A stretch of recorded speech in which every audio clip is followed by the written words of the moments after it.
أعوذ بالله من الشيطان الرجيم. ولقد أرسلنا نوحا إلى قومه فقال يا قوم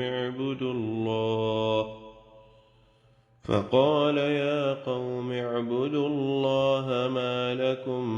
من إله غيره أفلا تتقون.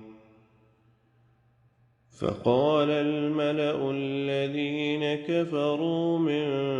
قومه ما هذا إلا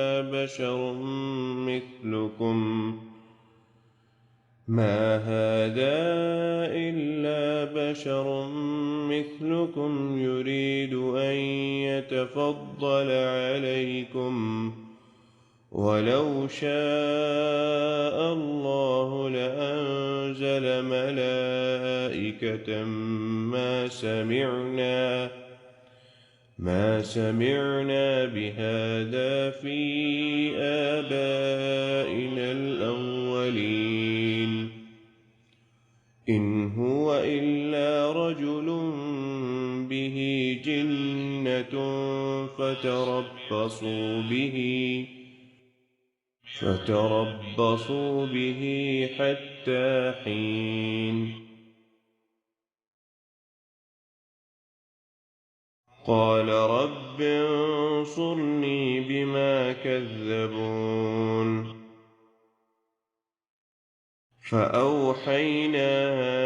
إليه أن اصنع الفلك بأعيننا ووحينا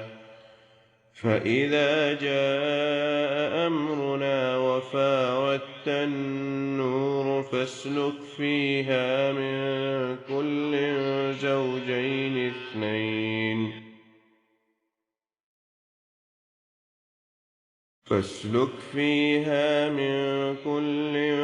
زوجين اثنين وأهلك إلا من سبق عليه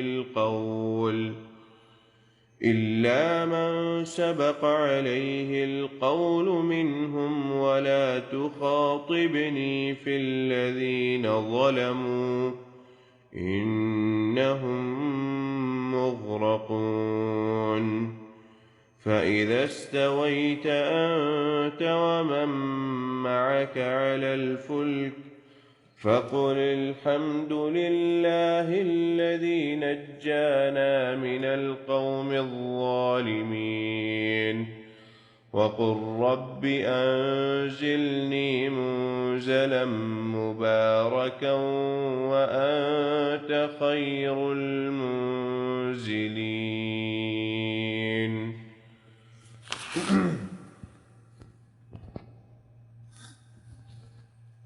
بسم الله الرحمن الرحيم.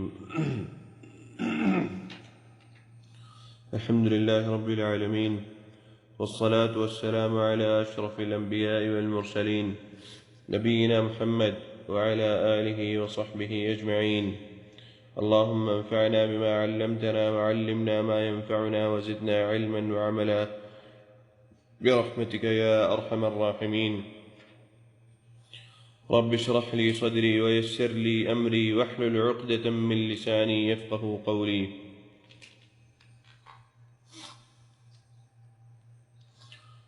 سورۃ المؤمنون کی 23 نمبر آیت سے آج ہم شروع کریں گے. اللہ تعالیٰ فرماتے ہیں وَلَقَدْ أَرْسَلْنَا نُوحًا إِلَىٰ قَوْمِهِ. وَلَقَدْ اور البتہ تحقیق ارسلنا ہم نے بھیجا نوحًا نوح کو علیہ السلام إِلَىٰ قَوْمِهِ ان کی قوم کی طرف. فقال پس نوح علیہ السلام نے کہا یا قومی اے میری قوم اعبدوا اللہ عبادت کرو اللہ کی ما لکم نہیں ہے تمہارے لیے من الہ کوئی الہ کوئی معبود کوئی عبادت کا مستحق غیرہ اس کے علاوہ. افلا تتقون کیا تم لوگ ڈرتے نہیں ہو.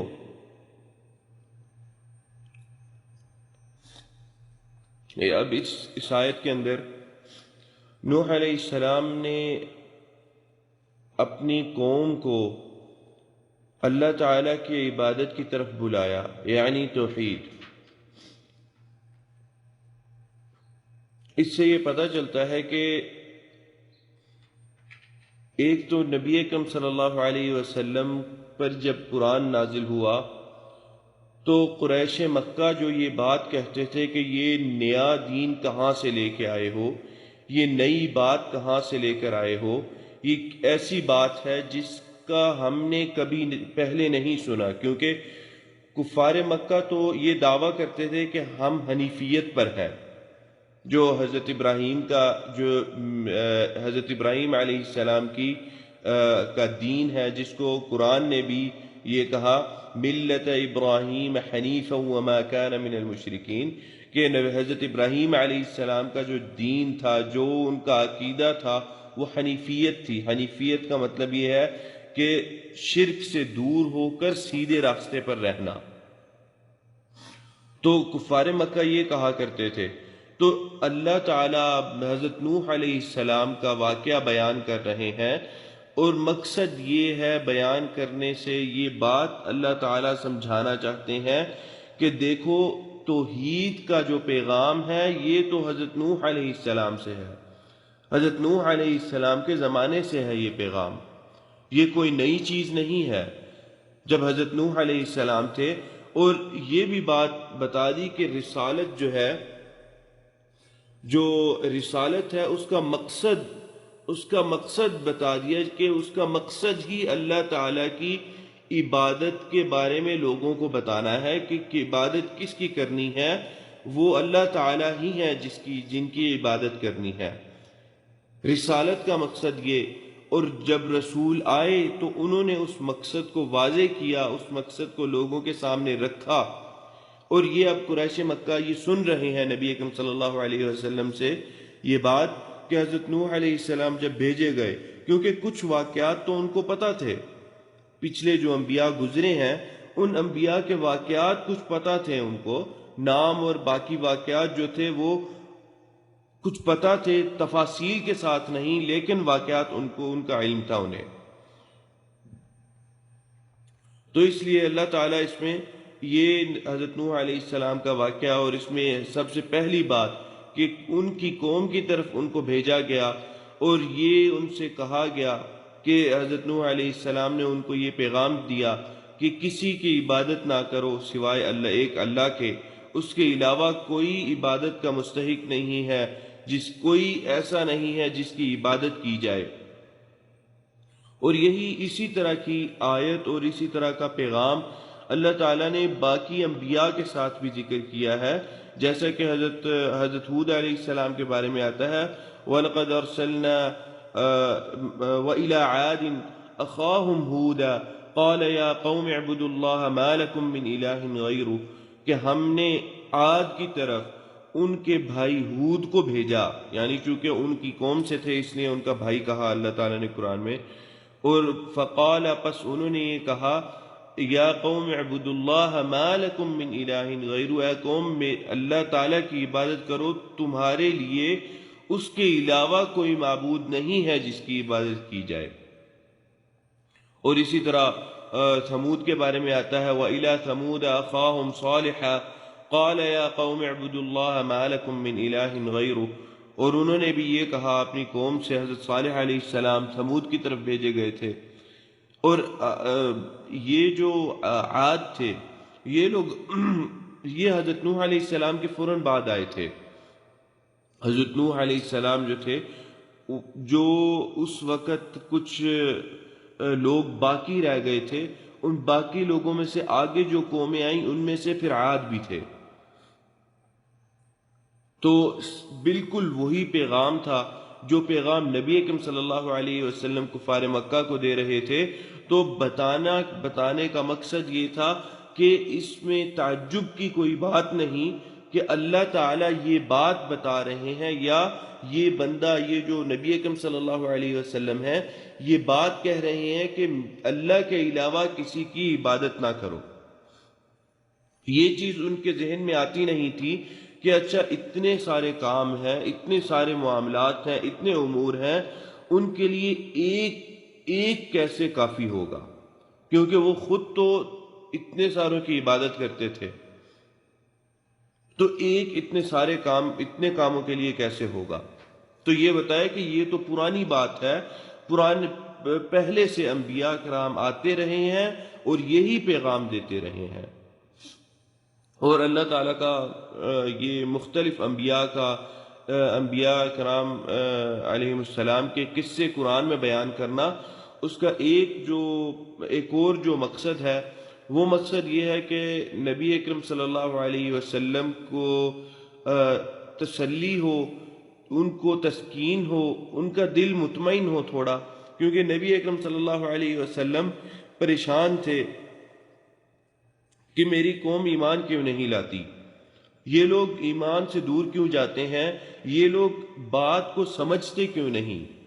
تو نبی اکرم صلی اللہ علیہ وسلم کے سامنے اللہ تعالیٰ نے یہ واقعات سارے رکھے کہ اے محمد صلی اللہ علیہ وسلم، گھبرانے کی اور پریشان ہونے کی ضرورت نہیں، آپ اس معاملے میں اکیلے نہیں ہیں، آپ کے ساتھ یا آپ کے پہلے جو انبیاء آئے، جن کو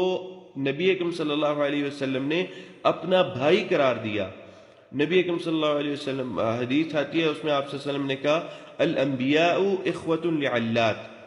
کہ انبیاء جو ہیں وہ بھائی ہیں آپس میں، ان کی مائیں مختلف ہیں لیکن والد ان کے ایک ہے، جو حضرت آدم علیہ السلام ہے۔ اب نبی اکرم صلی اللہ علیہ وسلم کو یہ سارے واقعات، خاص طور پہ حضرت نوح علیہ السلام کا جو واقعہ ہے، یہ تو اس کے اندر تو حضرت نوح علیہ السلام 950 سال، کہتے ہیں کسی نبی کی تبلیغ کی جو مدت ہے وہ حضرت نوح علیہ السلام جتنی لمبی نہیں ہے، سب سے لمبی مدت حضرت نوح علیہ السلام کی تھی، اور اتنی کسی کو مدت نہیں دی گئی، اور نہ ہی کسی قوم کو اتنی مہلت دی گئی۔ آگے اللہ تعالیٰ فرماتے ہیں، اب وہی اسی انداز سے اللہ تعالیٰ چل رہے ہیں جس انداز کے ساتھ نبی اکرم صلی اللہ علیہ وسلم کے ساتھ واقعات پیش آ رہے تھے۔ نبی اکرم صلی اللہ علیہ وسلم کو جو لوگ باتیں کہتے تھے تاکہ نبی اکرم صلی اللہ علیہ وسلم کا دل مطمئن ہو، تھوڑا آپ صلی اللہ علیہ وسلم تھوڑا سا اتنا پریشان نہ ہو جتنی آپ صلی اللہ علیہ وسلم پریشانی لے رہے تھے۔ اللہ فرماتے ہیں فقال الملأ الذين كفروا من قومه، فقال پس کہا، الملأ سرداروں نے، الذین وہ جو جنہوں نے، کفروا کفر کیا تھا، من قومه اپنی قوم سے، یعنی کہا ان سرداروں نے جنہوں نے کفر کیا اپنی قوم سے، کیا بات کہی، ما ھذا نہیں ہے یہ، الا صرف بشر مثلکم بشر تمہارے جیسا، یریدو چاہتا ہے یہ یریدو لفظ جو ہے ارادہ اس کا ہم اردو میں بھی استعمال کرتے ہیں، یہ یریدو مضارع کا صیغہ ہے، اس کا ماضی ارادہ ہے، اور اردو میں یہ ارادے سے ہے یہ لفظ، یریدو یہ چاہتا ہے، یہ اس کا ارادہ ہے، ان یتفضل کہ یہ برتری حاصل کرے، علیکم تم پر، یتفضل یہ لفظ فضیلت سے ہے، یعنی یہ چاہتا ہے کہ فضیلت حاصل کرے تم پر، وَلَوْ شَاءَ اللَّهُ اور اگر شاء چاہتا اللہ لَأَنزَلَ مَلَائِكَةً تو فرشتے اللہ تعالی نازل کرتا، ما سمعنا بهذا فی آبائنا الاولین، ما سمعنا نہیں، سمعنا سنا ہم نے، بہذا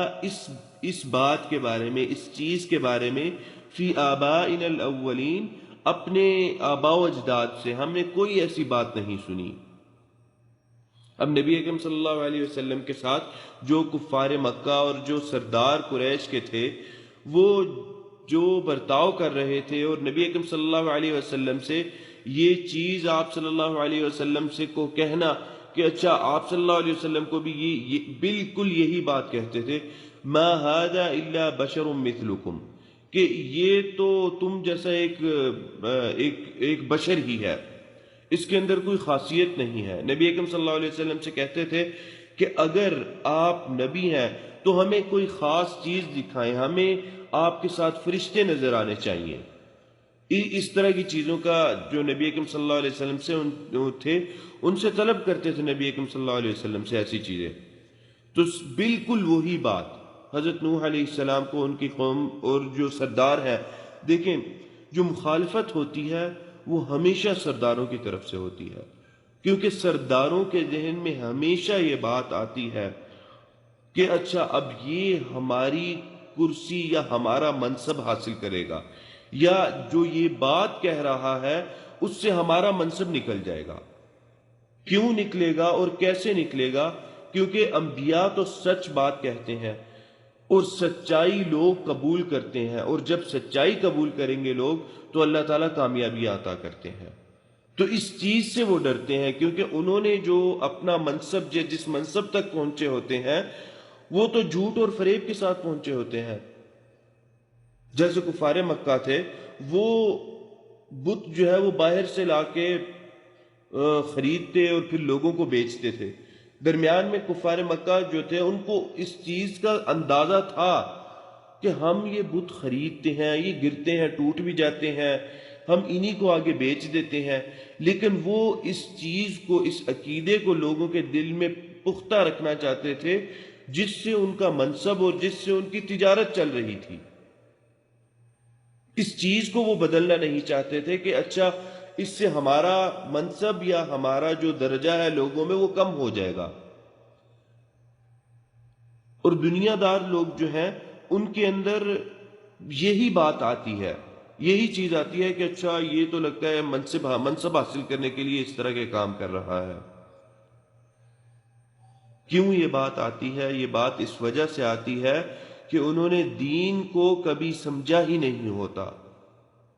دین کو اگر سمجھیں تو ایسی بات کریں ہی نہ۔ یہاں پر ایک مسئلہ ہے اللہ تعالیٰ نے اس آیت میں ذکر کیا۔ اللہ تعالیٰ فرماتے ہیں ما ھذا الا بشر مثلکم، کہ حضرت نوح علیہ السلام کی قوم جو تھی انہوں نے حضرت نوح علیہ السلام پر ایک اعتراض کیا حضرت نوح علیہ السلام پہ کہ یہ تو بشر ہے، یہ جو نبوت کا دعویٰ کر رہا ہے یہ تو بشر ہے۔ یعنی اعتراض کا مقصد یہ تھا کہ بشر نہیں ہونا چاہیے تھا، کوئی اور مخلوق ہوتی، نوری مخلوق ہوتی، ناری جو بھی ہے، کوئی اور چیز ہوتی، یہ بشر کیوں ہے؟ یہ تو ہمارے جیسا بشر ہے۔ دیکھیں انبیاء کا بشر ہونا لازمی ہے، اور یہ لازمی کیوں ہے؟ یہ اس وجہ سے ہے کہ اللہ تعالیٰ انبیاء کو انہی لوگوں میں سے اختیار کرتے آئے ہیں جن لوگوں کو اللہ تعالیٰ ان کے درمیان ان کو سیدھا راستہ دکھانا چاہتے ہیں، یا جو گمراہ قومیں ہوتی ہیں ان کے درمیان سے ہی اللہ تعالیٰ انبیاء کو اللہ نے اختیار کیا، اس وجہ سے تاکہ وہ ان کو ان کی ہی زبان میں سمجھائیں، اور اس وجہ سے بھی کہ اگر نبی کوئی اور مخلوق ہوتا، ان بشر نہ ہوتا، تو لوگ یہ بات کہنے لگتے کہ اچھا ہم اس پر کیسے ایمان لائیں، یہ تو بشر ہی نہیں ہے، یہ تو ہم جیسا ہی نہیں ہے، تو یہ تو ہم سے وہ بات طلب کرتا ہے جو ہم نہیں کر سکتے۔ انہوں نے ایمان لانے کو یہ بات کہہ دینا تھا کہ اچھا ایمان لانا تو ایک ایسی چیز ہے جو یہ تو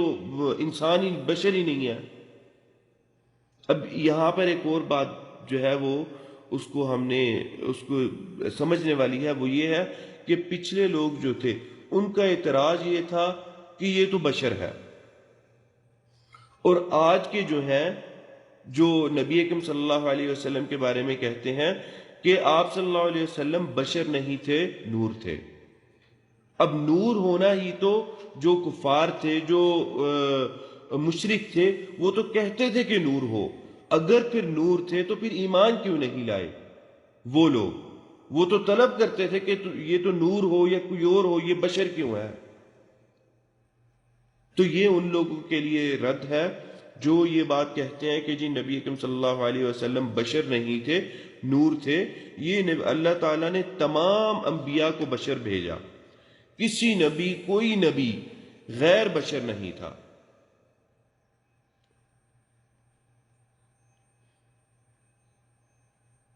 اور نبی اکرم صلی اللہ علیہ وسلم جو ہیں ان کے بھی جو غالباً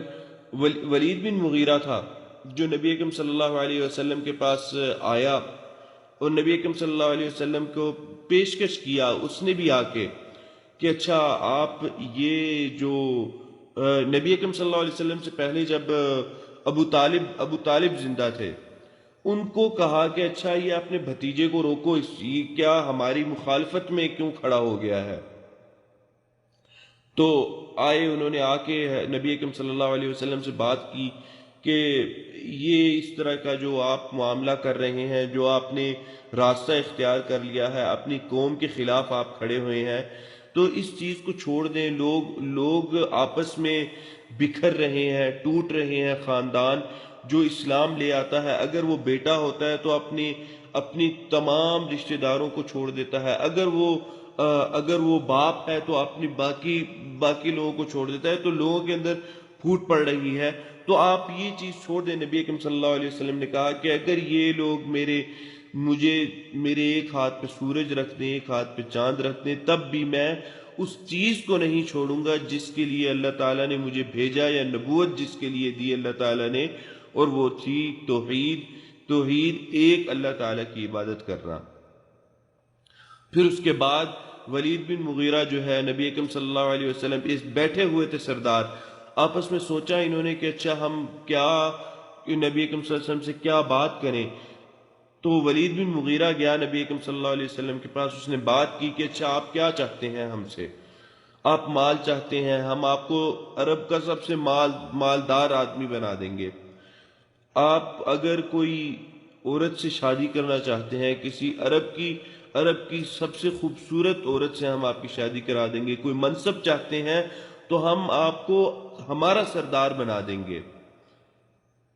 اگر پھر آخر میں اس نے یہ بات کہی کہ اگر علاج چاہتے ہیں تو ہم بہترین معالجین سے آپ کا علاج کروائیں گے، لیکن یہ کام چھوڑ دیں۔ نبی اکرم صلی اللہ علیہ وسلم خاموشی سے سنتے رہے، اور پھر نبی اکرم صلی اللہ علیہ وسلم نے کہا کہ بات کر لی ہے تم نے؟ تو اس نے کہا ہاں میری بات ختم ہو گئی ہے۔ نبی اکرم صلی اللہ علیہ وسلم نے اس سے کوئی بات نہیں کی، اور نبی اکرم صلی اللہ علیہ وسلم نے سورہ فصلت پڑھنا شروع کر دی۔ وہاں سے وہ یہ بات تھی، اس آیت پہ اس نے نبی اکرم صلی اللہ علیہ وسلم کو روکا، فَإِنْ أَعْرَضُوا فَقُلْ أَنذَرْتُكُمْ صَاعِقَةً مِثْلَ صَاعِقَةِ عَادٍ وَثَمُودَ۔ اگر یہ اے محمد صلی اللہ علیہ وسلم اگر یہ اعراض کرتے ہیں اور انکار کرتے ہیں تو کہہ دیں کہ میں ڈراتا ہوں، فَقُلْ أَنذَرْتُكُمْ، تو میں نے ڈرایا، مثل صاعقۃ عاد و ثمود، عاد اور ثمود کے اوپر جس طرح کا عذاب آیا اس طرح کے عذاب سے میں ان کو ڈراتا ہوں۔ اب چونکہ وہ دیکھا کرتے تھے عاد اور ثمود، عاد جو تھے یہ لوگ ان کی رہائش احقاف میں تھی۔ احقاف جو ہے یہ یمن کا علاقہ ہے، ربع الخالی ڈیزرٹ ہے، وہ بھی صحرا ربع الخالی کا ہے، یمن کا علاقہ ہے، حضرہ موت کے پاس ہے وہ احقاف۔ تو جایا کرتے تھے یمن، دیکھا کرتے تھے، آثار موجود تھے، ان لوگوں کے آثار موجود تھے۔ اور جو ثمود تھے وہ اس طرف تبوک کی طرف، مدینہ کے قریب مدائن صالح موجود ہے آج بھی، تو دیکھا کرتے تھے آثار، تجارت کے لیے یہ لوگ جایا کرتے تھے۔ اس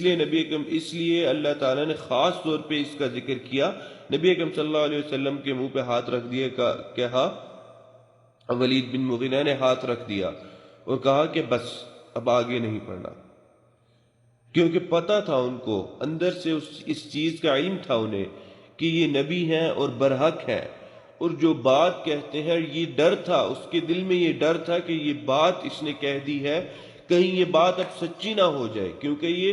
اس کو صادق اور امین ہم کہتے تھے،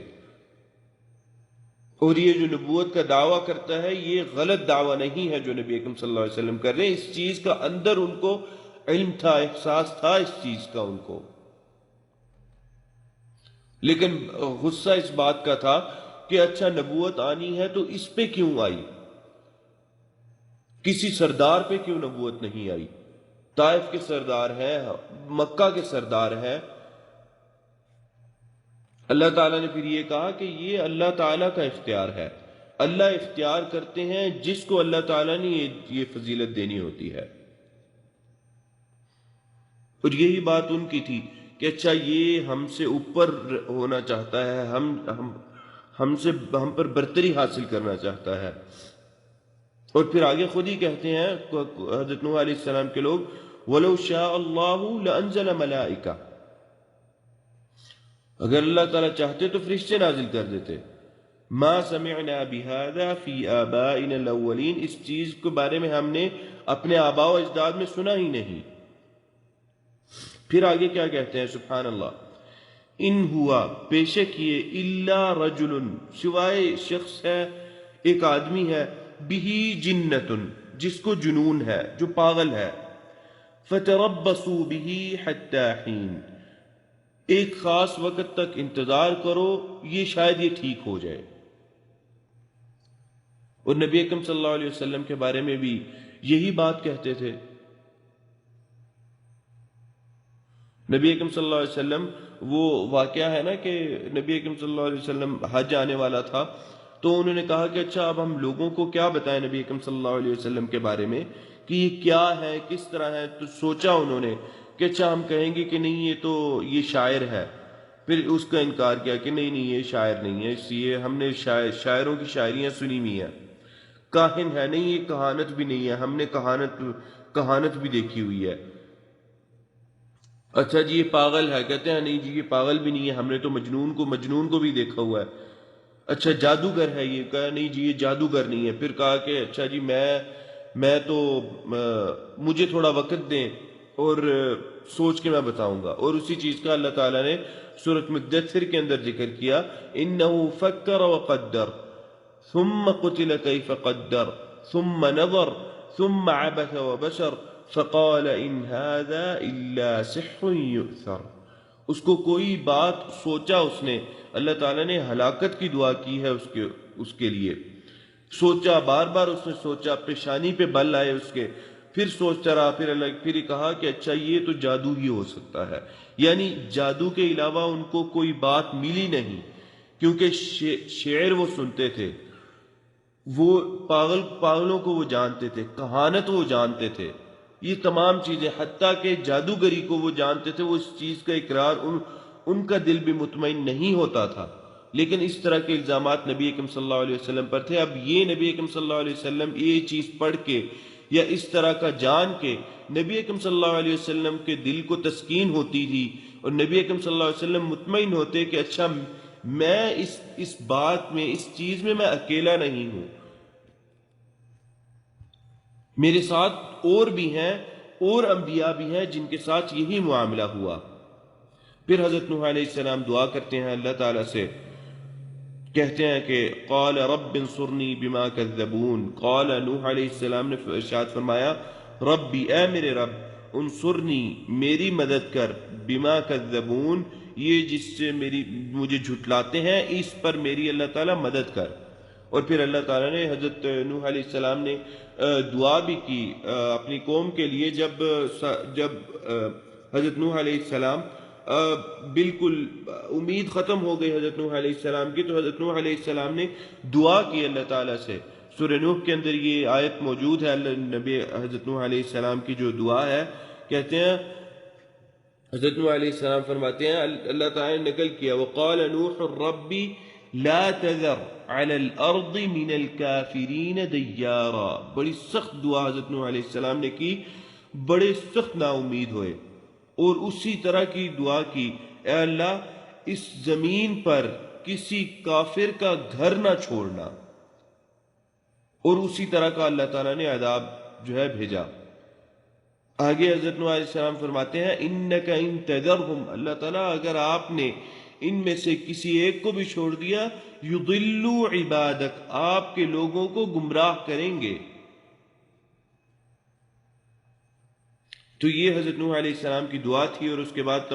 سب کو پتہ ہے کہ اللہ تعالیٰ نے کس طرح کا عذاب بھیجا، طوفان کا عذاب آیا تھا۔ انشاءاللہ اس کے بارے میں اگلے درس میں کچھ بات کریں گے۔ آج کا درس یہیں تک رکھتے ہیں۔ ھذا واللہ تعالی اعلی واعلم،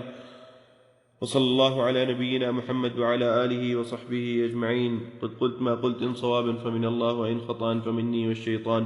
واستغفر اللہ انہ کان غفارا۔ والسلام علیکم ورحمۃ اللہ۔